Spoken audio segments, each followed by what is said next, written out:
A very special law, and Allah put that. They discover from the Muslims what they're saying. Saleh is not here. Fibonacci's rule, Fibonacci's law, the golden rule. Everything they're saying, this is like a divine code. That's why things are beautiful, because there is a balance there. From a flower to your ear to the seashell to this, to the world. Now there is a balance there. Allah subhanahu wa ta'ala, in creating this world, is showing us that when you are creating something, when He is creating that, with the discipline, with the shariat, with the law, with that love, the beauty, it comes out.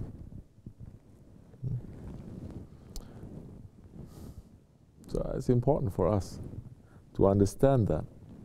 Because if we understand that beauty, we understand that discipline, we understand that something is so delicate, that Allah puts that into every seashell. He puts that into every rose. He puts such delicate beauty in every snowflake. It's so beautiful. How can you not fall in love with your Lord? For a man, this is the real meaning of knowledge. The knowledge, even the knowledge of this world, because snow is a worldly knowledge. Trees is a worldly knowledge. Everything is a worldly knowledge, but every worldly knowledge must lead you to the Creator. If it doesn't lead you to the Creator, you start thinking you are the Creator. First you say there's no Creator, then so everything is as is.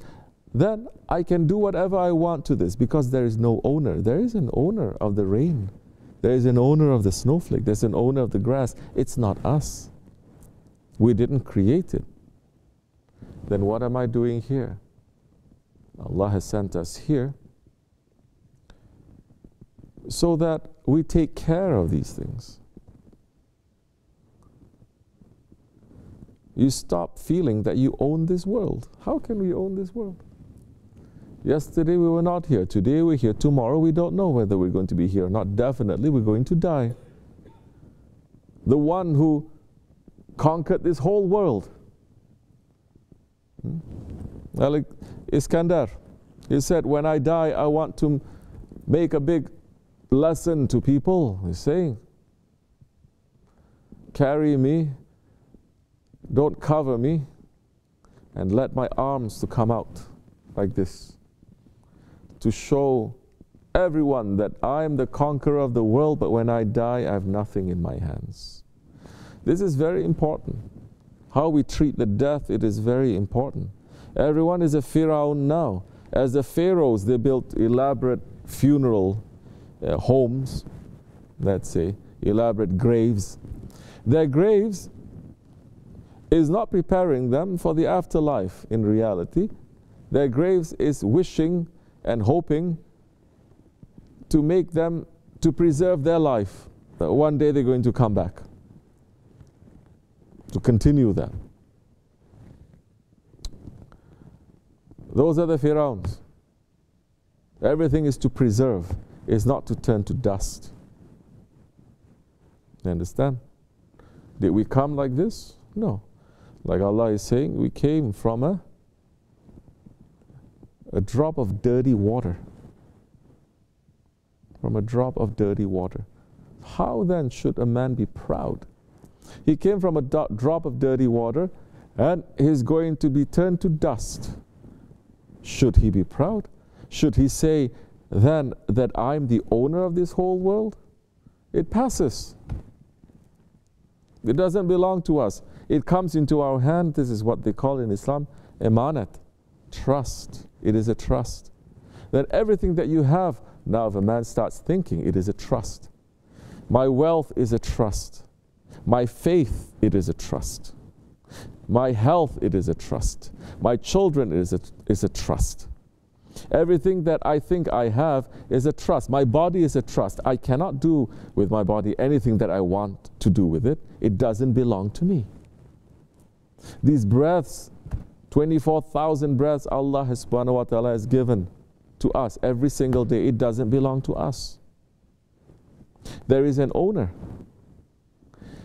And that owner is saying, make sure that these things that I've given you, you use them properly, you take care of them.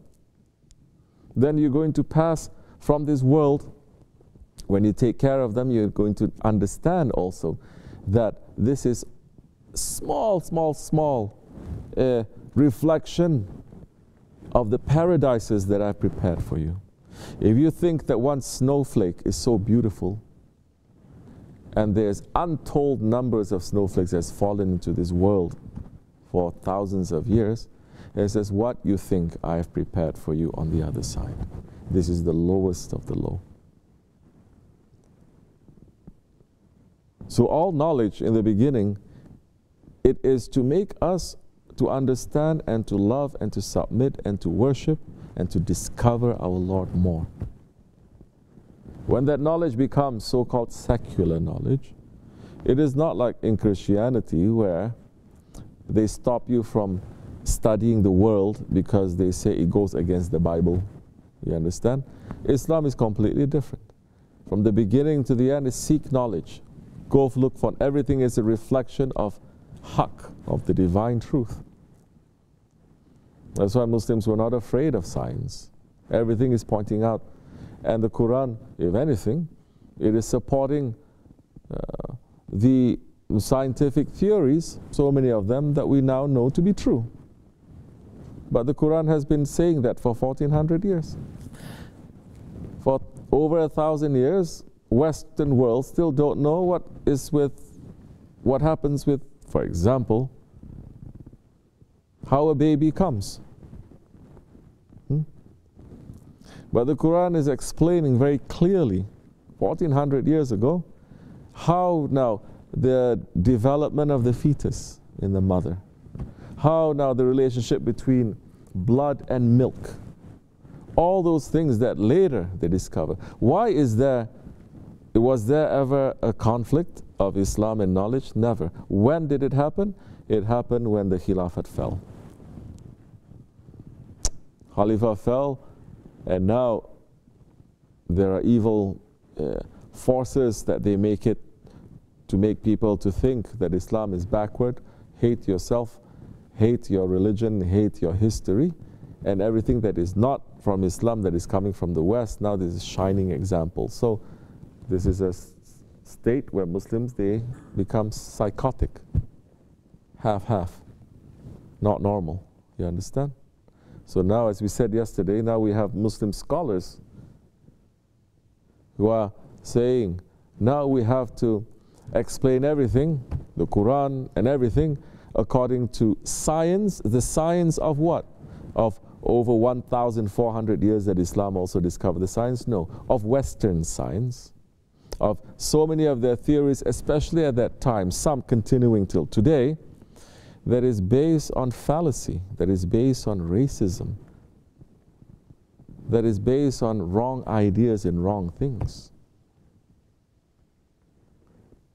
Understand? So they're still continuing that. And Muslim scholars are taking, and they're running with it now for over 1 century. So now you have people that they believe one thing in Islam, and then but science is telling them something, and there's no bridge. So they become psychotic. Oh, but look at the Muslim scholars and scientists in the past. There is always a link. If there is no link, the smack of Allah comes. The world, this knowledge of this world too, no matter how high the knowledge of microbes, which by the way, a saint has already discovered that before they actually talk about microbes that discovered recently. From the microbes to the galaxies, this is still the knowledge of this world.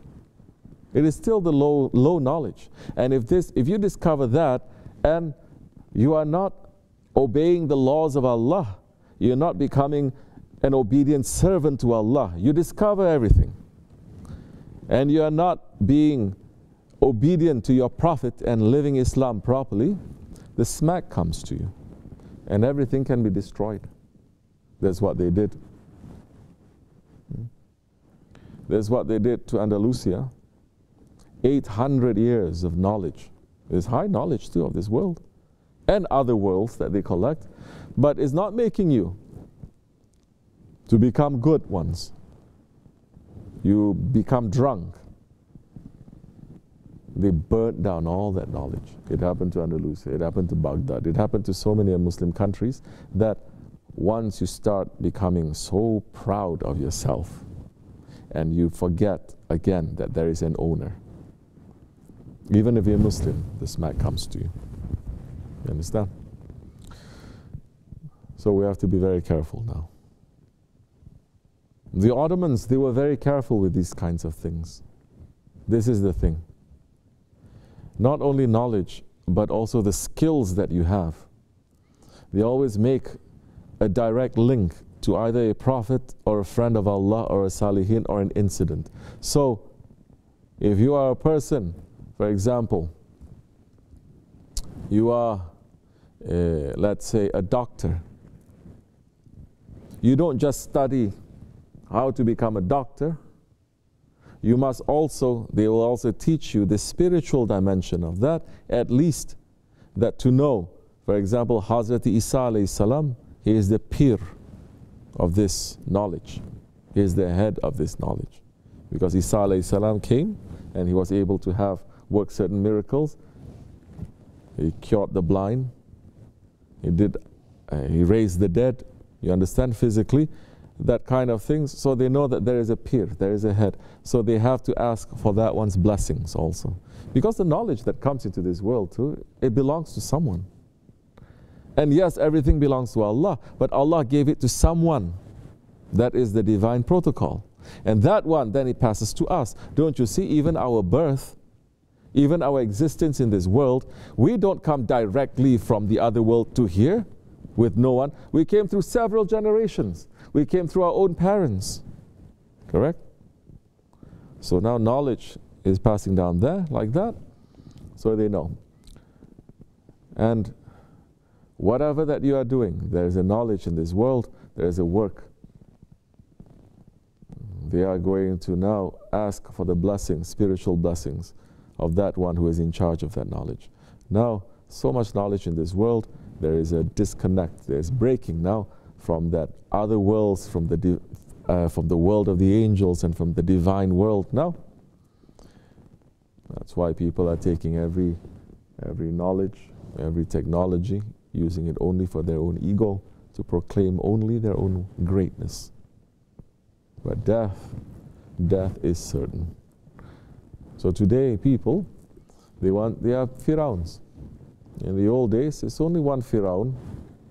Every few years, long time, then he dies, then they put him in. Now everybody, they want to, if anything, they want to have a grand funeral.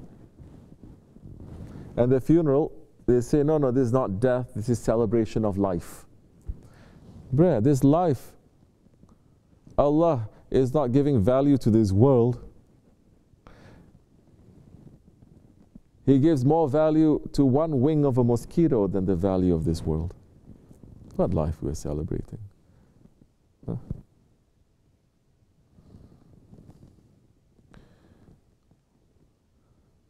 And so, when mankind gets drunk like that, they don't understand that reality.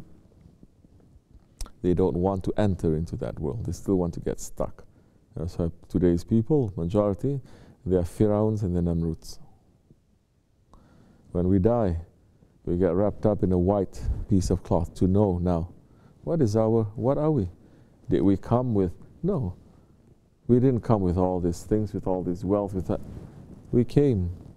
We're going from a drop of dirty water and we're going to end up to be dust. This is our physical reality. We're not going to concentrate so much on the physical reality because it's turning into a dust. You're going to concentrate on that Allah has put in us that can make that dust, that mud, to become alive. And that is called the Spirit. May Allah protect us and open the way for us to understand more, to bring the enemies of Haqq down, inshallah, to give us more sincerity and more protection for us and the good ones and our children, and for us to be able to live Haqq and to die for the sake of Haqq. May Allah raise the station of our Shaykh, inshallah. May his feet always be on us. May Allah forgive me and bless you. Al-Fatiha.